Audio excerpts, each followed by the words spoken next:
dal leen ak jàmm Nabou Leye génn na kaso l'observateur ne génn gu jur coow yéeni kaay groupe Futurs Médias bi fésal nataalu pour Nabou Leye dinu fàttali la ko yóbbu woon kaso moom Nabou Leye ñoo ngi ko jàppoon ci faatu ko Aziz Dabala ak xaritam ba di Waly amee woon ca Pikine Technopole dañ ko caatu doon gannaaw ba ci la ñu jàppe ki nu njortu ne moo ko rey ca Touba la ñu ko jàppe Nabou Leye nekkoon ku jege loolu Aziz Dabala taxoon ba ñu tuddeew turam ca faatu ga ak njabootam am ca mbetteel ak njàqare ndax ne mënunoo gëm ne Nabou laale na ca ak ni mu meloon ak Aziz bés bën ko ca tuddee loxo dem gémmiñ njaboot ga ne Nabou ak taxawaay ba mu amoon mel ni ce n'est rien fait ndekete laale na ca l'observateur ne lii lépp moo tax ba bi famille bi yëgee ne may nañ ko bàyyib négandiku am ñu cay tëbaka dal professeur Babacar Niang nekk agrégé ca fac droit nekkit avocat ca barreau bu Paris di leeral mbir mu mel ni naka la mën a amee tribune ne bàyyik Nabou Leye gi daal jur na coow maître Khouraychi Ba nekkub avocat ne dossier bi ëlëm na ko kenn laalagu ko ñu xëy bàyyi kun ca tuddoon avocat bi ci Vox Populi ne gileeg doxalin offense la ñu def jëmale ko ci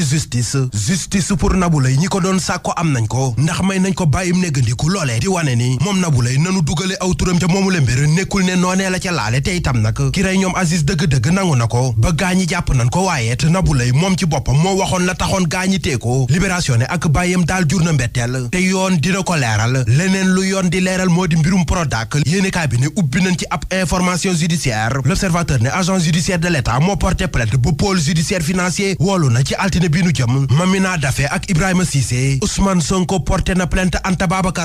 Babacar Ngom itam porté na plainte Ousmane Sonko Walf Quotidien duppee ko la guerre des plaintes journal Front de Terre bi ne la tax ñu wax ko moo dina ñoom ñaar ku nekk porté nga plainte sa morom susu moom duppee ko plainte croisée ci diggante ARC ak Pastef yéenekaay bi yokku ca ne maître Abdinar Ndiaye mi avocat bi layel Pastef dafa accusé Anta Babacar Ngom ca violence ya amoon ca Mbàkke waa ARC bu Anta Babacar Ngom ñoom it porté plainte Ousmane Sonko ca fitna ya amoon ca Njaareem Tribune ne moom Anta Babacar Ngom nee na dañ ko bëgg a xoqatal waaye loolee du jàll Vox Populi ne plainte yi daal jolli na ci politique nag bu ne campagne électorale bi lépp moo ci dagan gannaaw liñ ci araamal te liñ ci araamal bokk na ci fitna gi ci jolli fan yi Le Quotidien ne kuy daal bari na ci campagne bi Forum Civil ak ñeneen ñu fare ci réew mi nekk ci magum waxoon naa ko ndax itam nag jotoon nañoo artu ci violence bi nga xam ne moo sos bi lépp campagne lii Quotidien ne waa atel moom ñoom waa Pastef lañ ci joxoñ baaraamu tuuma Sud du Quotidien ne lu ci mën di am daal lu waay doon jaay léegi mu lamb juróom-ñaari fan yi ci des dina mel ni toq su bënn saañ ba reer enquête ne diggante Dakar Pikine ak Saint-Louis xëccoo bu metti moo fi nar a am enjeu de la bataille lay doon dàllinkoor gi mujjee ñàkk bataille yi mu mujjee amal yépp moo di Macky Sall Direct News ne Macky Sall fi mu toll mooy opposant bi nu mujjee réduire à sa plus simple